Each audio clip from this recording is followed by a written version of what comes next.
so many emotions and went out there and just play basketball.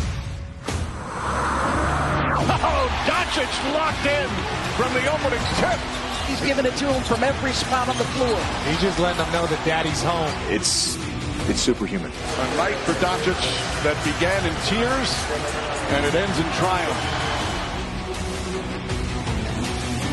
The Lakers win in Luka's emotional, historic Dallas homecoming and help secure the 3 seed. And this is wild to me, UD.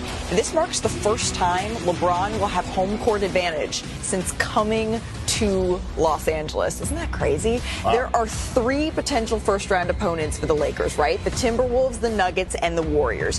Here's how each scenario is possible. Minnesota will be the 6th seed with a win and wins by the Clippers and the Nuggets. Remember, the Nuggets play Houston. Houston is playing their guys in this one. Denver would be the 6th seed with a loss and wins by the Clippers and Timberwolves. And for the Warriors, their easiest path to be the 6th seed is just win today against the Clippers. Now, the Lakers, they have the second best odds to win the Western Conference. But standings aside, do you think they're the second best team in the West, Stephen A? I think at this particular moment in time, you can say that. I know that Houston is the number 2 seed. I believe in Ime Udoka. Them young thoroughbreds can ball. I still think they're a piece away, or I should say a year away as opposed to a piece. Because even though Dylan Brooks and Fred VanVleet are on that squad, I still think you need somebody else from a leadership veteran standpoint to help them. But I think they've got the pieces, and they certainly have the coach. It's just that with the Los Angeles Lakers, Reeves can no longer be ignored. And, oh, by the way, I want to say something that I don't consider it bold at all.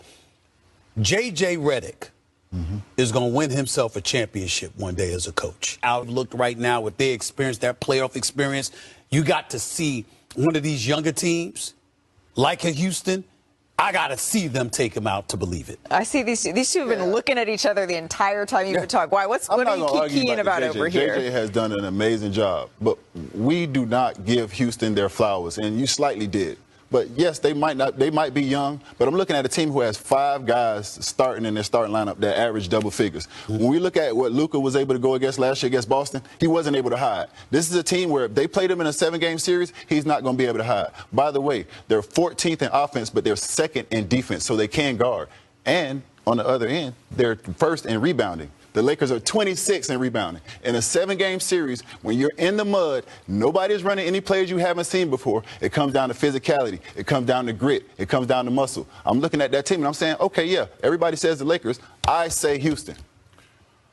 I disagree with you both. I get y'all points. Here's the reason with the Rockets. I feel like in a 7-game series with all the superstar power you have in the Western Conference, you need that closer, right? When the game gets tight in the fourth quarter, you need that guy that's going to be able to go toe-to-toe with a Jokic or Luka and LeBron or SGA. I just feel like they don't have that right now consistently. But I'm with you. I love what I'm seeing out of the Rockets. SA, here's the problem that I have with the Lakers, right? They don't match up well with Golden State at all, right? They don't match up well with the Clippers, in my opinion, at all.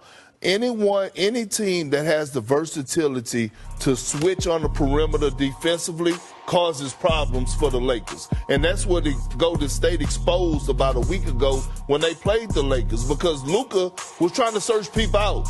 He's trying to search, who you going to search out? I'm going to bring Draymond up? Nope, because Draymond can switch. He's a smart enough defender. Can I bring up Podziemski? Nope, Podziemski. Enough body, enough IQ to defend. So, again, when I look at the perimeter defense that the Clippers have, Kawhi, Derrick Jones Jr., Chris Dunn, who we don't talk about enough, who's one of Ty Lue's favorite players, I'm just looking at it, it's OKC and everybody else. So who shouldn't the Lakers want to see in the first round? Let's assume today that Minnesota gets the win over Utah, and I think the Nuggets are going to get I would say the team they shouldn't want to see is the Golden State Warriors. Okay.